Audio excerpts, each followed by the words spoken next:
Okay, so the recording has started, and today we are going to be going over all of the picks that the Chiefs made because obviously we are Chiefs fans. My original plan was to just go through pick by pick and give my thoughts on the Chiefs picks and, maybe say if there's another player that I would have rather had there and just predict if said player is going to be good.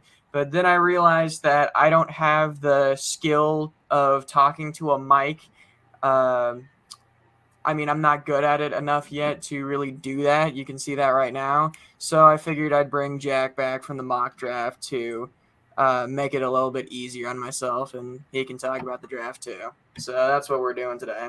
Yeah, before we get going, can we just take a second and look at how bad our mock draft was?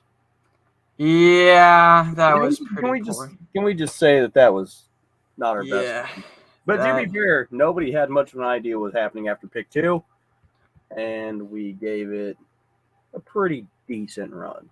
I almost got pick two wrong. Well, I told you, you should have listened. Yeah. Oh well. So we're here. Let's start with pick 21, who honestly, this is one of my favorite players in the entire draft. I think in that mock draft video, I raved about Trent McDuffie quite a bit, about how he's a football guy who's just a great all around player, very versatile, and I love this pick. I think he is going to be a fantastic player, and corner has been such a need for the Chiefs for so long. We finally got a good one in L'Jarius Sneed, and we've had a couple solid guys like Terrence Mitchell here and there, but we haven't really had any great corners. And I think Trent McDuffie could easily become one of the great corners. Yeah, I agree with that, and it's in recent history, it's pretty hard to go wrong with a Washington DB from Buda Baker to Byron Murphy. Marcus Peters, the last Washington defensive back that was drafted by the Kansas City Chiefs. Trent McDuffie, on the other hand, is a player that's a lot more of a safe pick than Marcus Peters. You don't really see him trying to be a ball hawk and coming off coverage and getting beat. You see him being a really just to the point, straight up a safe player. And the first round, I like taking high upside guys, but a safe pick's not always a bad pick. And man, I love McDuffie. He was a player I never thought would be drafted by the Chiefs for the simple fact he shouldn't have been on the board at 21. And wow, I can't say how excited I was when they went up and grabbed him. He was, excuse me, not the player I figured they would have been drafting, but very, very glad they did. Yeah, looking at the other players around this area, there's no guy I'd rather have than McDuffie as There's, my I have one that I might have been intrigued by. I have as one. my Chrome tab isn't responding. But yeah, overall, I'm very happy with the pick, and I'll just keep it moving to Karlaftis. Um, there are some things about Karlaftis that admittedly scare me, but I don't think I would change this pick either. He didn't have necessarily the numbers that I'd like to see from a first round edge, but I think he was easily the best edge available, and we needed an edge really bad. So I'm all for this. You see comps because he's white. You see comps for Jared Allen, Trey Hendrickson, just any other white edge. I don't know how great he's going to be or how pro ready he's going to be, but I know he's going to be a day one starter, and I'm at least optimistic about this pick. I don't think there's really any other player that I'd rather have here. I guess there's a conversation to be had for a Boye Mafe or something like that. But I'm happy with this pick too, which, if you know anything about me, it's not really common for me to be happy with Chiefs draft picks. Yeah, and I think a lot of people got their hopes up when that pick came through and they heard the name George. I don't think they're expecting Karlaftis edge out of Purdue to follow that. Um, Personally, Karlaftis is a guy that I have liked all the way through the draft process. While his production wasn't always the highest, we have to remember he's also still very new to the sport. A lot of these guys have been playing their entire lives. Karlaftis has been playing, what, I want to say the last 5, 6, 7 years. We don't see a lot of bend and agility in him, but what we do see is a high motor, and we see a lot of power in those hands. This is a player I like. He fits what a Spagnuolo defense looks for in defensive end, which isn't the bendiest of guys. It is just, hey, I'm going to go through you to get to the quarterback, and when you get tired, my job is to still be running and kicking. And we're going to see that as a trend in a player we're going to look at here towards the back end of the third round, I believe. But I really like Karlaftis pick, a player that he comes in day one. You know what you have. You have a power rusher who has a high motor and is going to get to the quarterback eventually.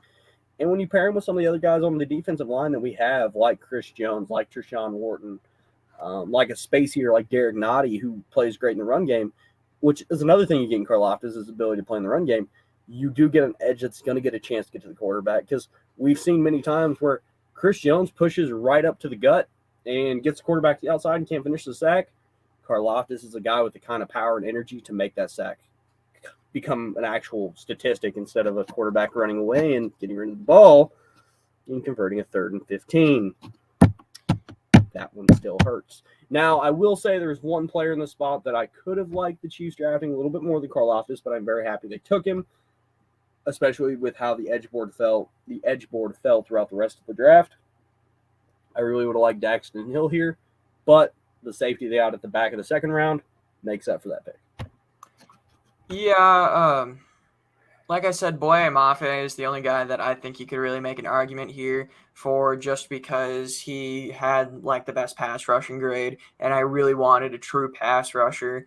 And I think Karlaftis could become that guy.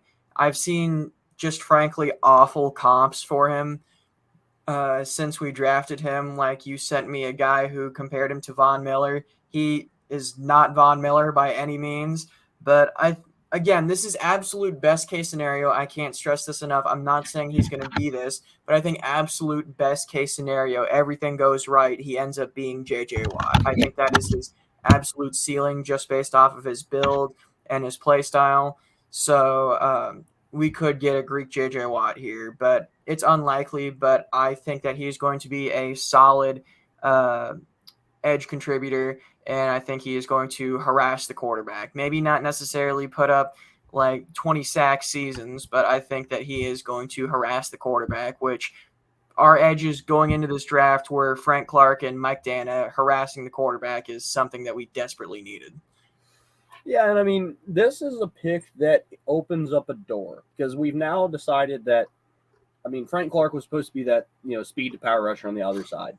More of, a loose guy on the edge, a little bit more of an athlete, while Karlaftis is more of, say a power lifter. He's the guy that, like I said, he's going to run through a brick wall to get to the quarterback. And I wonder if that's a trend that we continue to see, or if we just go to, hey, we're going to put big guys on the defensive line and try to get to the quarterback, or if this opens up the opportunity of, hey, let's call the Bears and see how serious they were about getting rid of Robert Quinn, because if that's what they want to do, I would be more than interested in bringing Robert Quinn to be opposite of George Karlaftis this year. Yeah, I still do not feel comfortable with Frank Clark starting. Hopefully by the time we're listening back to this, whenever this is, because this is practically a time capsule, they brought back Melvin Ingram, traded for a Robert Quinn, or hell, brought back Justin Houston, just somebody that isn't Frank Clark on that other side. Well, I think talking about Melvin Ingram moves us perfectly into our next pick. The next pick actually kind of gives me a reason to believe that Melvin Ingram will not be returning. And that moves us into Sky Moore, wide receiver that we took out of Western Michigan at pick number 54 after trading back from 50, who will be wearing the number 24 that he wore in college. Which is just disgusting, might I add. It is. I agree. It's not a wide receiver number. The NFL did a disservice by letting this become a thing, but it is what it is. I may not like the number, but I like the player, and maybe he'll make a name for himself with this number. Yeah, I will say that we had pick 50, and then we traded back with the Patriots, and Patriots traded up for Tyquan Thornton, which was an awful pick. And not to cut you off, but can we talk about how much the Chiefs traded with the Patriots in this draft? I mean, this happened twice. I mean, that's not an insane amount. It was back-to-back rounds. No, but it is. It's weird for a team that I don't remember us ever previously trading with the Patriots. I feel like that's kind of been a blacklisted team by the Chiefs. And I may be wrong because, these mid-draft trades are often forgotten. But it's just something interesting to me. The relationship there is something kind of odd, personally. Yeah, I don't know, but Not to cut you off, but I just thought it was an interesting point. Personally, I wish that we stayed at pick 50 and took George Pickens. I understand with the whole attitude concerns. He got in a car crash recently, but I don't think that's going to be too much of an issue. And yeah, attitude concerns, yada, yada, yada. But his tape is one of the best in the draft at receiver. And I'm okay with the Sky Moore pick because he was the best receiver available. There were talks of Sky Moore going in the first round, and I think he's better than Jahan Dotson, who went in the first round. But still, I wish we would have gotten George Pickens and just stayed at 50. But I'm not going to complain about getting Sky Moore. I think that he is a good player, and I hope that he's more than just a McCall. And that was kind of my concern with him in the first round, that he would end up being another McCall. But just look at some of the other receivers that were taken before him, like Alec Pierce and Tyquan Thornton and Wandale Robinson. I really like John Mechie. John Mechie probably isn't better than him. Sky Moore was a really good value here, and he was definitely the right pick. And, honestly, even at pick 50, I would have liked Sky Moore over Pickens for the reason that Pickens is a guy that I don't think you have to worry about the character concerns. And I do think is a true team player, and I don't think that he's ever going to have the off-field concerns that George Pickens already does attached to his name, not to mention the injury concerns that we do have with George Pickens. And I preach it, on end about your best ability is availability, and Sky Moore gives you that. Big hands, small receiver, but for being a small receiver, if you look at him, he is built. I mean, he is a thick-bodied wide receiver in the way that Tyreek Hill was. I'm not saying he's Tyreek Hill. I'm saying the build is similar there. He's not a very tall guy, but muscular. He is rocked up, and that's something you really like when you look at a smaller wide receiver, especially when he has these massive, I think it's 10.5-inch hands, which is ridiculous. And, coming out of Western Michigan, I think a lot of times that, we see a player come out of a smaller school and we think right then and there, well, this isn't the guy. This is that guy. This guy is going to be very good in this offense. Like I said, hate the number. The number is disgusting. But getting Sky Moore at pick 54 is one of the steals of the draft, I think, is what we're going to find out here later. I will say that there are some other players that are right around here that I did like, and I like the idea of drafting. One of them is a player that they overlooked or kind of passed by because they're trying to stay away from character concerned players. Sam Williams, the edge out of Mississippi, was one of the guys I really liked. He went to the Cowboys 2 picks later. I think he'd have been a really good pairing to put across from Carl Aftis, but that's not what happened, and I think we got a really safe player that's going to come in and make a day one impact at pick 54. Yeah, one of my concerns with Sky Moore is I don't know if he has the ability to become that number one receiver. I think Pickens undoubtedly does. And I think there's a very likely scenario where Pickens doesn't work out because of character concern. And I'm going to address that right now because, again, this is for the purpose of looking back at. And I think that Pickens going to Pittsburgh is a really bad fit for him because we've seen off the field antics paint their receivers in a really bad light. There's the entire Antonio Brown saga, so that then put a spotlight on Juju and Chase Claypool's TikTok shenanigans, and they weren't exactly issues, but because Steeler wide receiver, I think that they get blown out of proportion. So anything that Pickens does is going to continue to fit the narrative of Steeler wide receiver. So I think that he would be in a much better situation if Kansas City got him than Pittsburgh. And, here's my thing is I don't really think that where he gets drafted is going to change what he becomes. If you have off-field concerns at one team, you're probably going to have it elsewhere. We've seen really uptight organizations take swing on players before that off-field concerns and come back and bite them still. So, like I said, Sky Moore was a guy I had graded over Pickens. A lot of people won't believe that, but I did. I've been high on Sky Moore since really the beginning of this draft cycle once his name kind of popped out to me and I started watching a little bit of film. Really like what I see. I know a lot of people look at his size and his stature and say that's a slot. I don't agree with that. The way he gets off the line, had one of the fastest 10-yard splits of the combine. That shows an athlete. That shows a guy who's able to separate right there on the line of scrimmage. This is a guy with potential to be a true number one wide receiver, and I don't question his ability at all at that situation. Yeah, I hope he's able to do it because I think we have multiple guys who can really fill that slot role, but I don't know which one of them is going to take over that true wide receiver one role. I don't think it's going to be Juju because we saw him thrive as a wide receiver two with Antonio Brown, and he was okay, but he wasn't great as the wide receiver one in Pittsburgh. And it's not going to be McColl taking over the wide receiver one role. So, and it's not going to be Marquise Valdez-Scantling. So, I mean, the door's open for Sky Moore to take that role if he can do it. Yeah, and I mean, I think that Sky Moore really being the only guy on the roster right now with a long-term contract after being drafted, I think this puts him in the position to, hey, man, we're giving you the chance to come in and be our number one.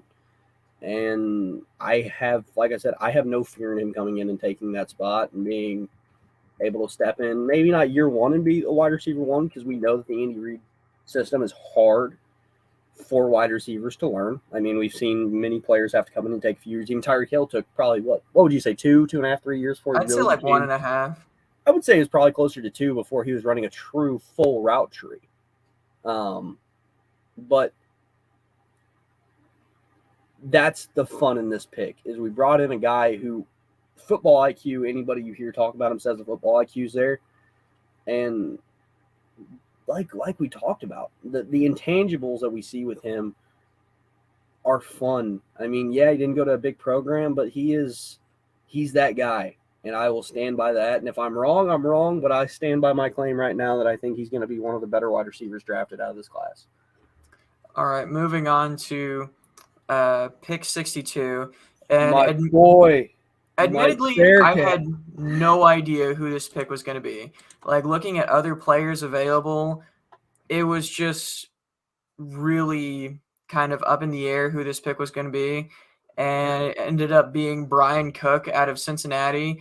And I had heard the name, but I really didn't know much about him.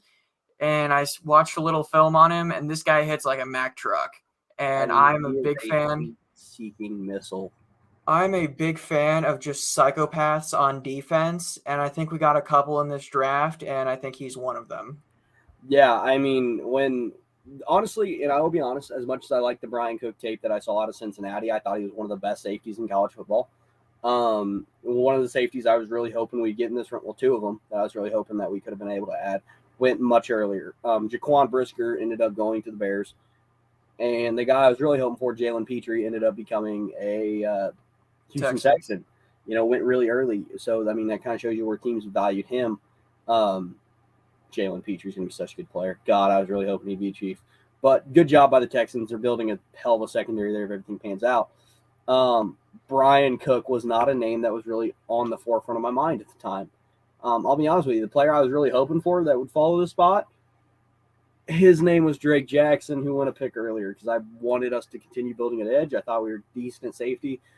But when I saw Brian Cook was the guy who got added here, there was a part of me that was very happy. And when I got the text from you, Connor, that was like, Brian Cook, ?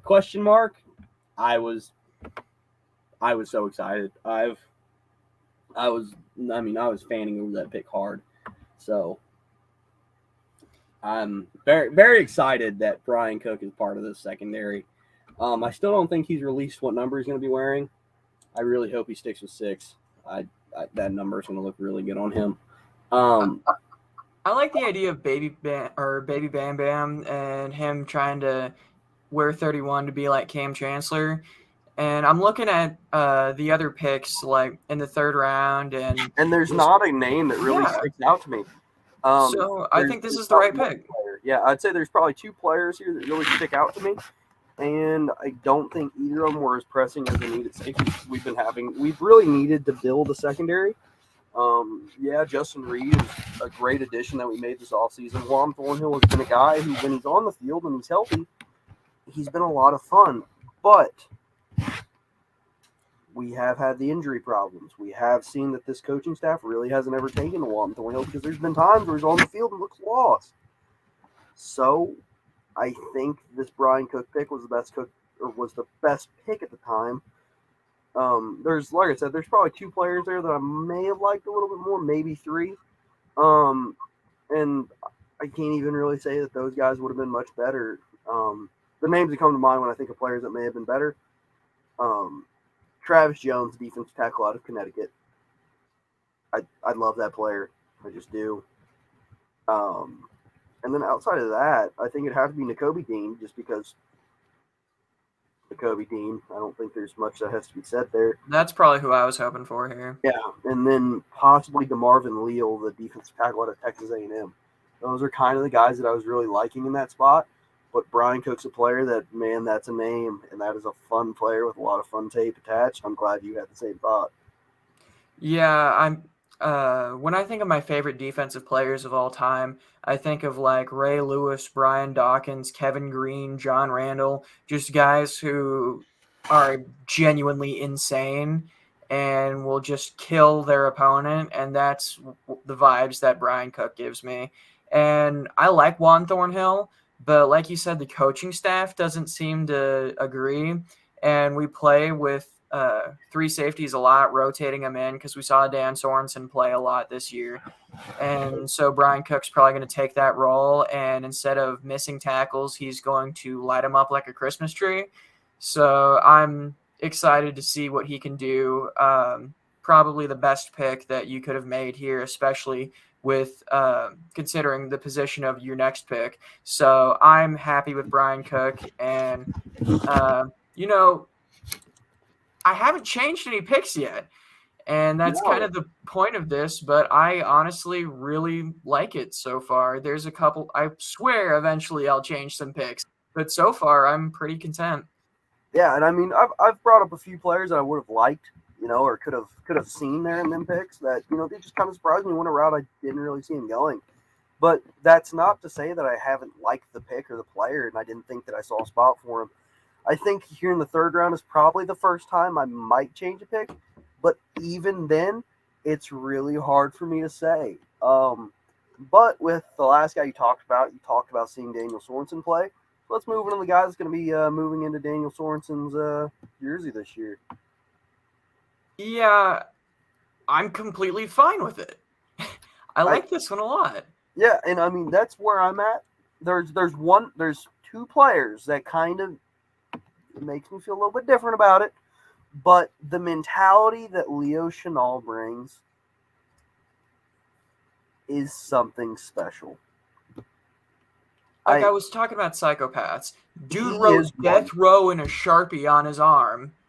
Like, that's the type of guy I want in my locker room. That's the type of guy I want hitting the opponent. He said in an interview he's addicted to hitting people.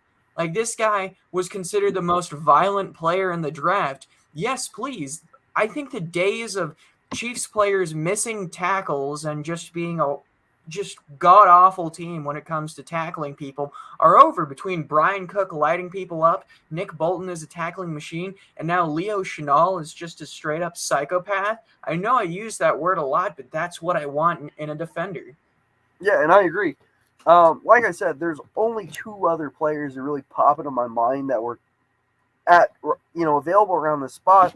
But when I went back, in a big thing I like to do after a player selected is I go back and watch tape. And I won't lie that a fan bias does take into account after they're part of your team. It happens. But for as long as I've been watching tape, when I start watching it, I start to see those cues that I like. And I had Chenal pretty high on my linebacker board, but there's a lot of really good linebackers this year. So you could be high, but still also not be, one of the guys.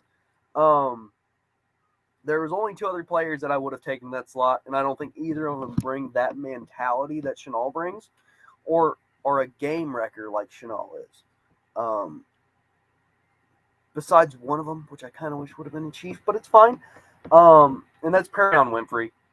I like that player a lot. But it's so hard to hate Leo Chenal as a player and a pick. I think he comes in day one and sees some significant snaps when it comes to trying to stop the run. Or just blitzing the quarterback, because that man has a way. He has a nose like a bloodhound to find the hole and get to the quarterback. And it is so much fun. So much fun to see him just center line a quarterback like a deer in the headlights and just say, you're down. And we know Spags loves his blitzes, but I'm willing to say this about Leo Chenal.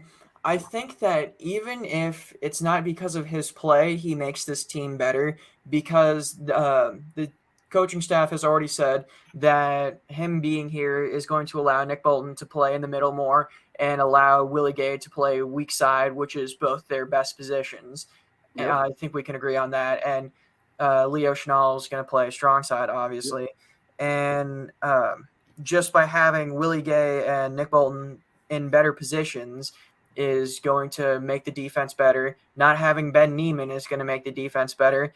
And I think just Chenal's mentality in that linebacking room is going to make the team better. So just maybe there is a better linebacker that we could have taken here. But I still think that Leo Chenal makes the team better just by being here.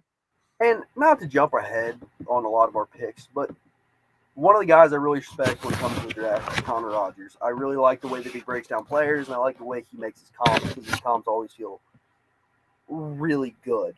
And one of the comps that he had for a few of the players this year really showed a trend on what the Chiefs will like. When the player that Leo Chenal has popped up, his comp was Damien Wilson. I love Damien Wilson. It fits. One of the comps I saw later from on Twitter with Pacheco, the running back that we took in the 7th round, I believe, out of Rutgers, Damien Williams was the comp. There's trends here that you start to develop with teams that are very true. And I like the mentality that the Chiefs are building with these players. And, you know, I know that it's a joke among Chiefs fans of, you know, Frank Clark brings that dog mentality. No, Frank Clark brings the mentality of a chihuahua that's almost blind. These young kids they brought in legitimately have that mentality of, I'm going to hit you and you're not going to get back up.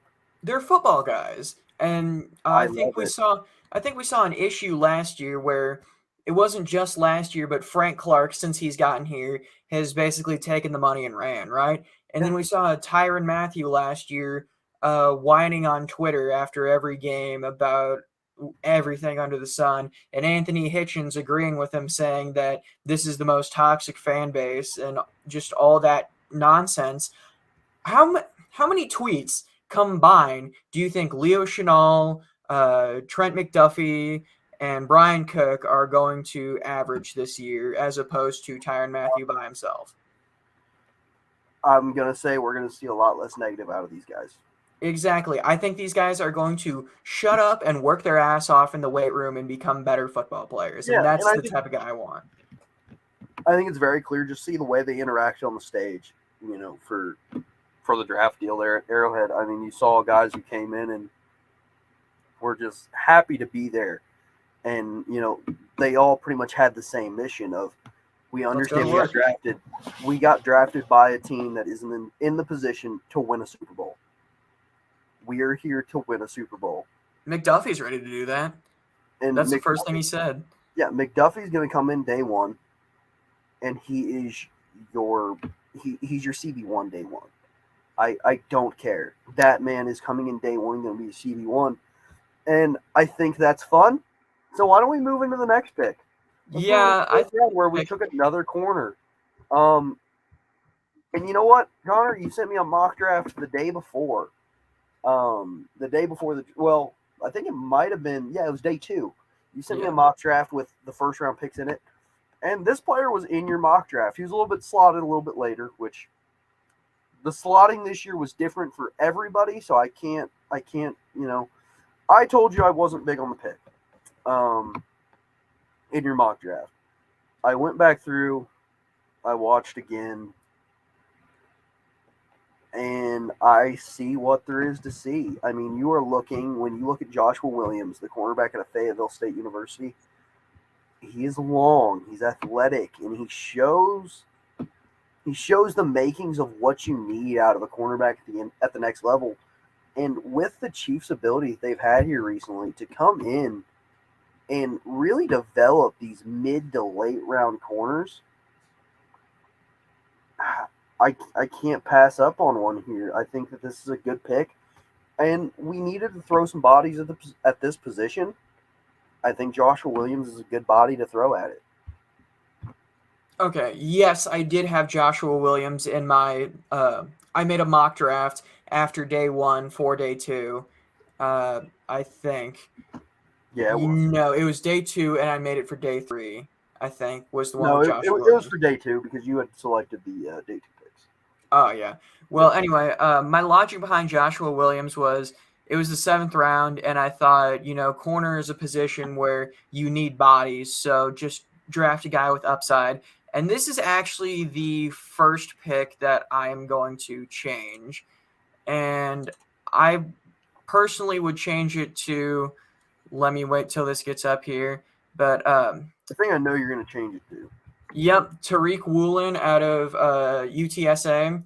And my logic behind this is Tariq Woolen is super fast at 6'4". He's bigger than Josh Williams. He played better competition. And my logic is, okay, so you have your 3 corners for next year, Snead, McDuffie, and then I'm a big supporter of Rashad Fenton in the slot. So those are your 3 corners, and you can really develop this 4th guy. And like you said, they have been able to develop corners because Rashad Fenton was this special teamer at South Carolina. He didn't do anything, but then he came in his rookie year, and I thought he played well. So the idea of getting a super fast 6'4" guy in Tariq Woolen that you can develop rather than Josh Williams, who again played at a lot smaller school, I like the idea of Tariq Woolen a lot better. But that being said, I don't think Josh Williams is bad because I had him mocked before. I felt comfortable enough taking him, even though it was the 7th rounder. I still value all my picks. It wasn't like I was just picking a name out of a hat. But yeah, I'd rather have Tariq Woolen, but I'm not mad about Josh Williams. I just think that the ceiling for Tariq Woolen is better than Josh Williams. And here's one thing I'll kind of add to that pick, and not to fight you on it, but I mean, how much better is Tariq Woolen than Josh Williams right now? I don't think you can say that he's that much better, that the ceiling's that much better, because if that was a consensus idea around the league, Tariq Woolen would have been gone where he was being mocked at a certain point. So I think that's something to consider. But I think we should just keep moving right along because I think the next pick's a lot more fun, and I don't think either of us are going to change it. One thing I'm going to say about Tariq Woolen is I think he's in a great situation in Seattle. The Richard Sherman comps instantly came out because receiver changed position, Pete Carroll, yada, yada, yada. So I think that he is going to develop into something really nice.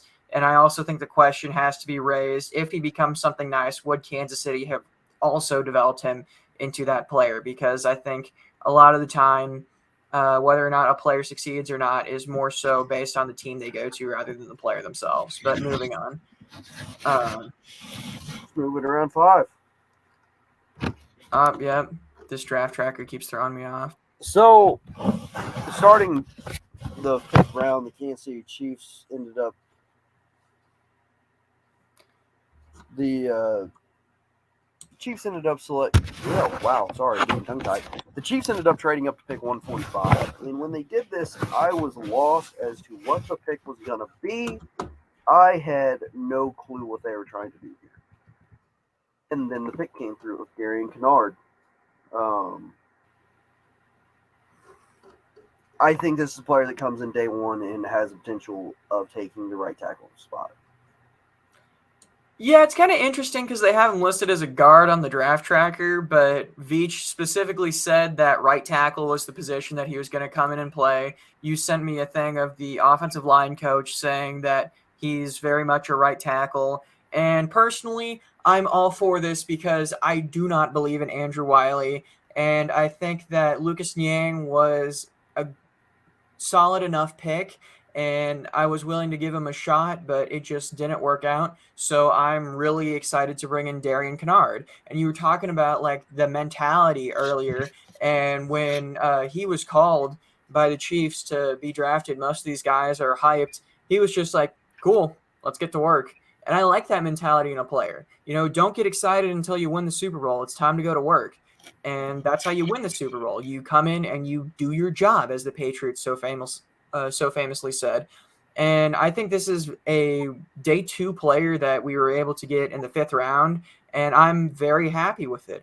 I know there was some controversy because he wore an anti-Joe Biden shirt, but frankly, your politics are your business. As long as you play football well, I like you. So I'm very excited about Darian Kennard, and I'm not going to change this pick either.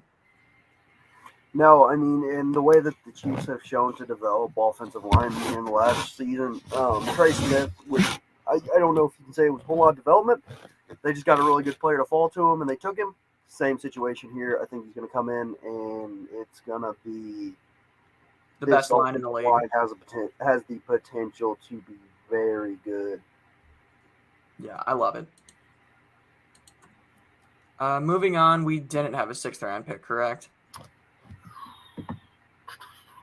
I don't did. I think we used that 6th round pick and moved around. No, we didn't. So our last picks are the 7th rounders, of which I'm probably going to change all of them, let's be honest. I'm going to stick with one of them. All right, and the first one was Jaylen Watson. That's what I'm sticking with. All right, care to explain? I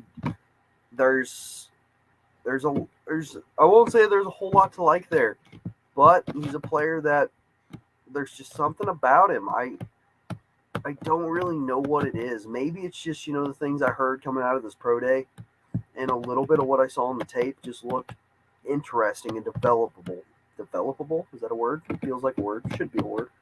I liked what I heard coming out of the pro day. I like what I heard as a player and who he is.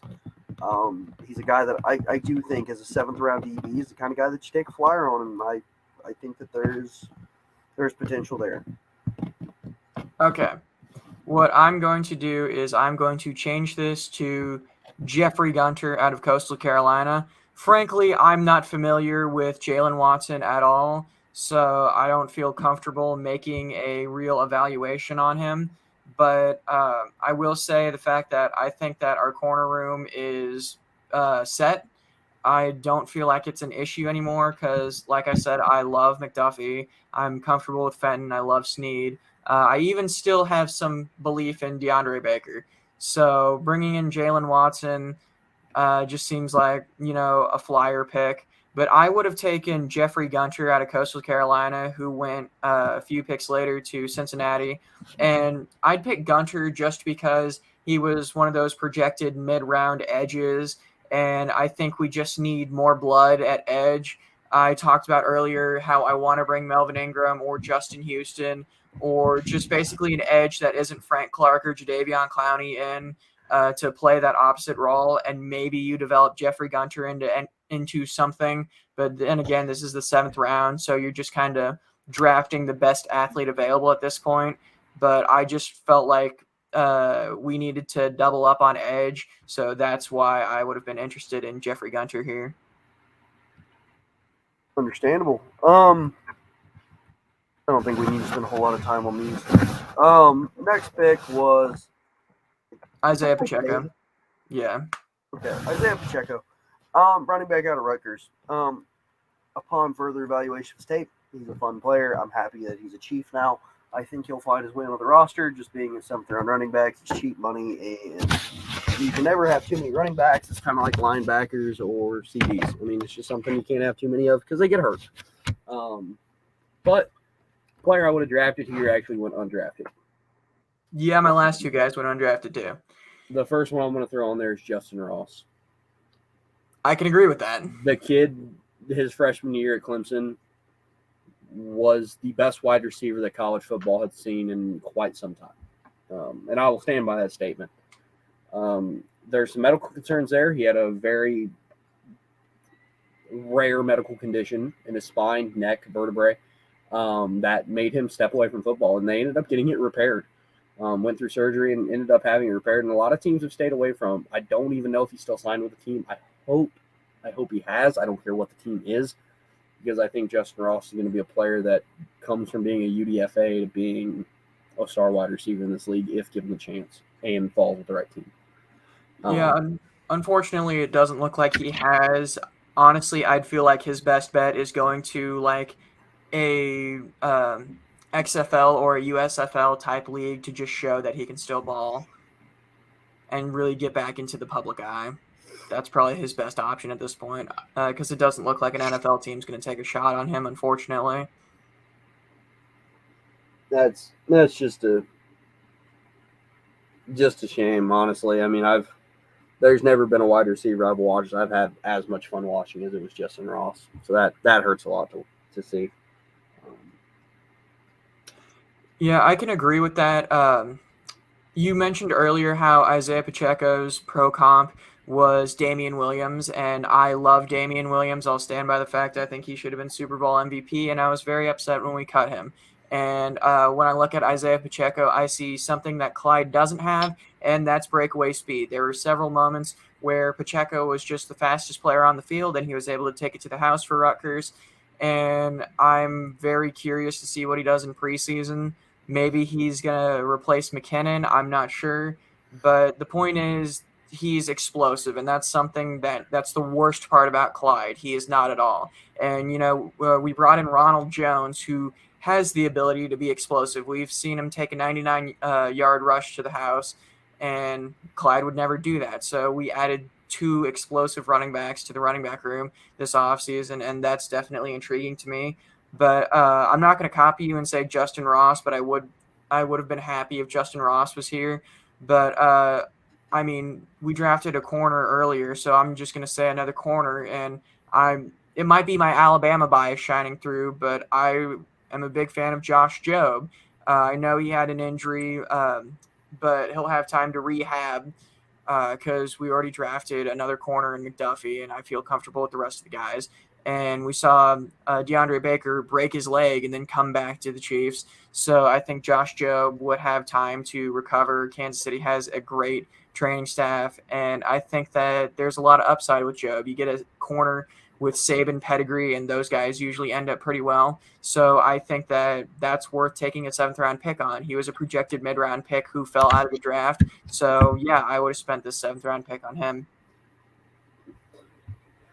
Yeah, and see, right now you actually kind of hurt me a little bit because that was going to be the next guy I had on my list.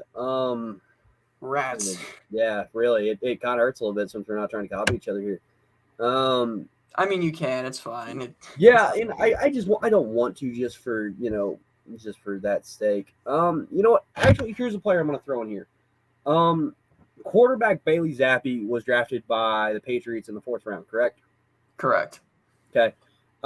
There's a wide receiver that followed him throughout his entire career. From whatever the school in Texas was, I think he went to. Can't remember exactly. Something Baptist University. Don't remember. And then went to Western Kentucky, and he took his star wide receiver, Jarrett Stearns, with him. He ended up signing with the Tampa Bay Buccaneers. That's the player I would have drafted in the last spot that we had at pick. What was it? 259. 259.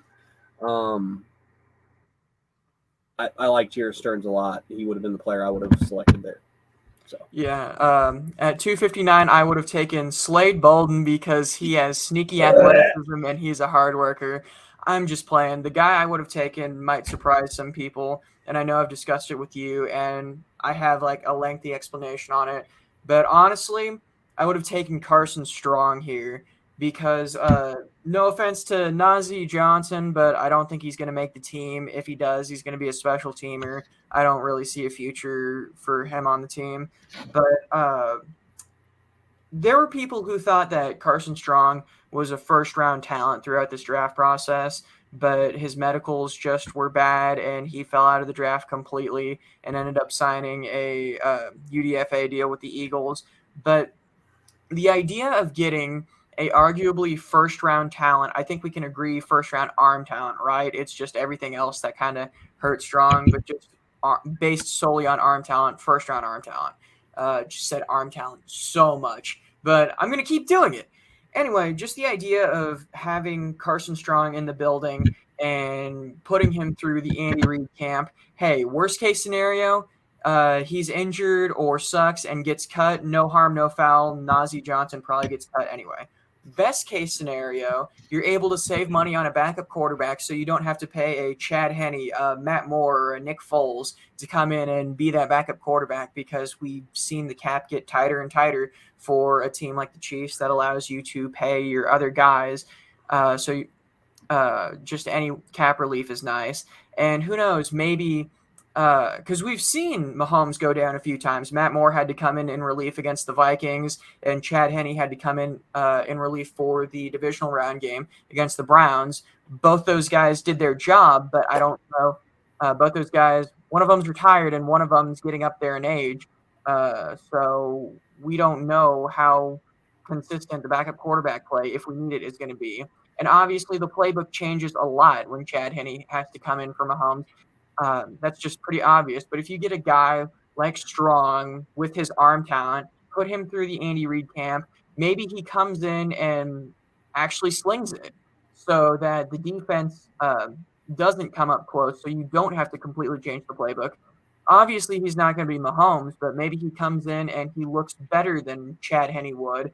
And your absolute best case scenario would be he balls out in preseason and then somebody offers you a draft pick for him. So you turn a 7th round draft pick into maybe like a 5th or a 6th next year. But I think what would end up happening is Andy Reid could develop him into Mahomes' backup for the next 3 years. And if something happened, we'd feel comfortable enough with Carson Strong being the backup quarterback.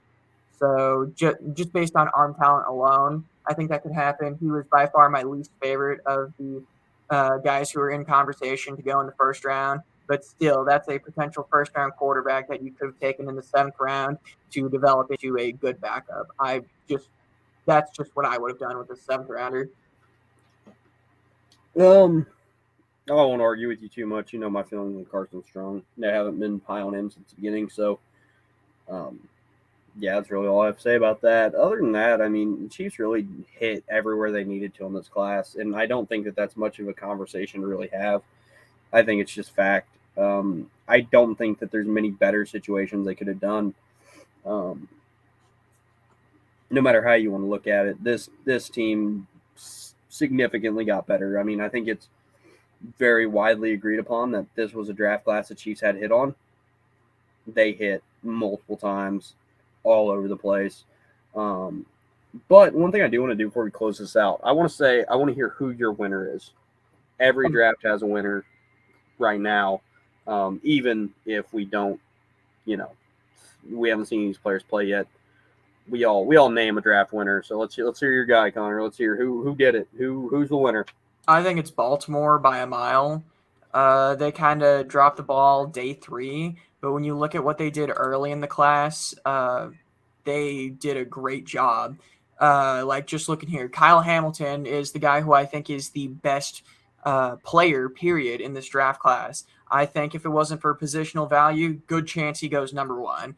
Tyler Linderbaum is basically, he's going to come in and be a top 3 center in the league year 1. So that's a great pick, especially with Lamar having injury issues. You need to protect your quarterback. David Ojabo is a first-round talent that fell to him in the 2nd because of an ACL tear, and you have the guy who was his defensive coordinator at Michigan. That's going to be a great pick. Travis Jones, you talked about how good of a player he was.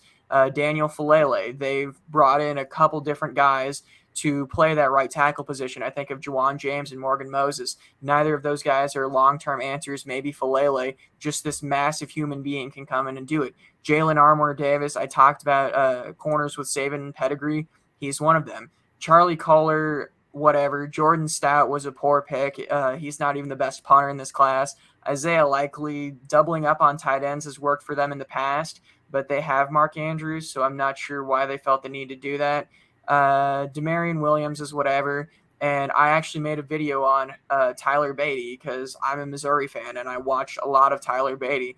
and I'll stand by the fact that I think that he is a top 5 running back in this class. And he obviously fell because of his size, but I think there's just so much potential there for him. And we saw Baltimore lose multiple running backs to injury, and just to the point where they're signing Latavius Murray and Devontae Freeman off the streets just because they don't have any running backs. So if, say, Gus Edwards and J.K. Dobbins go down again and Tyler Beatty gets an opportunity, I think he's going to run with it. So, yeah, there's a couple picks in the mid-rounds that they just kind of whiffed on, but they started really strong, and I think the last player they drafted was a strong pick too. It's easily the Ravens. Yeah, I mean, I can't disagree with any of that. The Ravens never let down when it comes to the draft. They always are one of the best drafting teams in the league, and there's a reason why the Ravens are always as competitive as they are, no matter the situation. But no, they murdered this. I mean, it's, even as a Chiefs fan, it sucks to say it. Thankfully, we still have a better quarterback than they do, so there's that.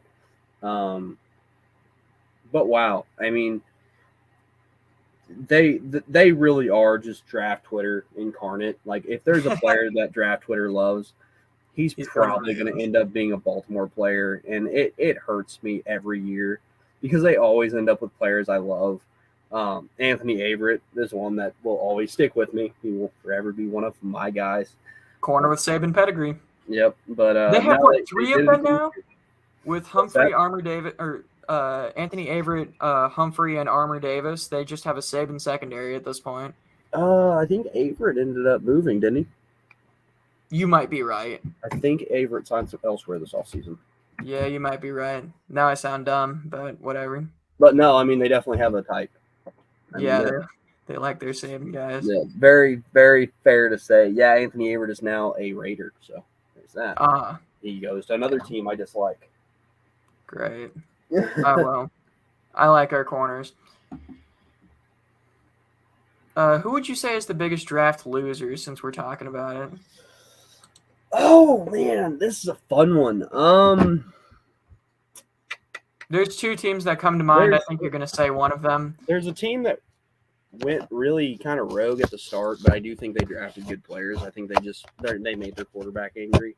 One of the teams that I think really did themselves a disservice, though, is the Washington Commanders.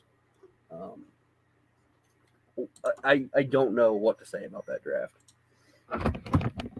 Yeah, the only player I like here is the fact that they got Sam Howell in the 5th, because he's one of those guys that was in the first round conversation.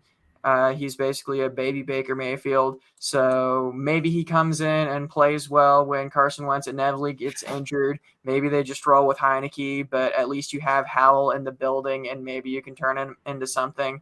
Everything else, like Jahan Dotson, I talked about earlier how Sky Moore is better than Jahan Dotson. So there were multiple receivers you could have taken at 16 that I think were better than Dotson, and it's just not a great draft. Yeah, and I mean, that's not even a slight to Dotson, really. I mean, Dotson's a good player, but that not there. Not there. Yeah, Jahan Dotson at 54 would have been a good pick. Jahan Dotson at 16 is atrocious. Another team I really think lost this draft, and I don't even think this is controversial to say, the Arizona Cardinals. Oh, God. I was going to say the Patriots, because I don't think they really addressed any needs. Cole Strange is good, but everyone else was just kind of Bailey Zappi might end up being their best player, and they already got their franchise quarterback. No, they don't. So I don't like the idea of Zappi going to them. I'd rather Zappi go to a team with an older quarterback. But, yeah, I completely forgot about the Cardinals. Traded their first-round pick for Marquise Brown, which was just probably the worst move of the night. And then with their second-round pick, they picked Trey McBride when they just extended Zach Ertz. So, yeah, bad draft. Not really any notable players outside of that. Yeah, no, and I will say there's a team that I think they did stupid things in the draft. I think their class is good, but I think they did themselves a disservice. And you probably wouldn't even think about it like this. You know, a team that traded within division rivals, Vikings. Let them draft wide receivers. Great job, Minnesota. Yeah, I mean, And they have shitty corners too. I think Andrew Booth's going to be really good for them. I do think that. I think they drafted a really good corner, but they did Oh, not he's do gonna be him good. any Though. service. That was tough to watch. I don't understand why you trade with the Lions in the first round. Like you didn't have to do that. You didn't get that much for it either. Yeah, going back 20 spots. Yeah, I mean, I don't understand. Yeah, it wasn't a great draft by the Vikings. Hell, if they wanted a corner, they could have gotten McDuffie at 12 instead of letting the Lions get Jameson Williams.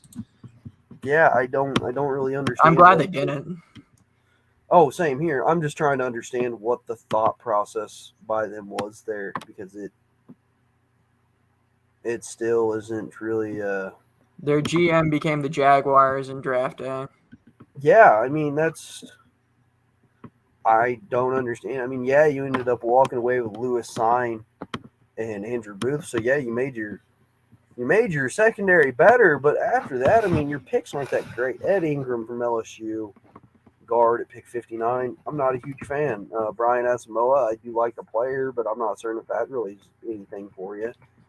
Hell, if they stayed at 12, they could have just walked away with Kyle Hamilton. They could have, and I don't know what that was. I still don't know what that was. Oh well. Well, I don't want this to run too long, so I think that's gonna do it. All right.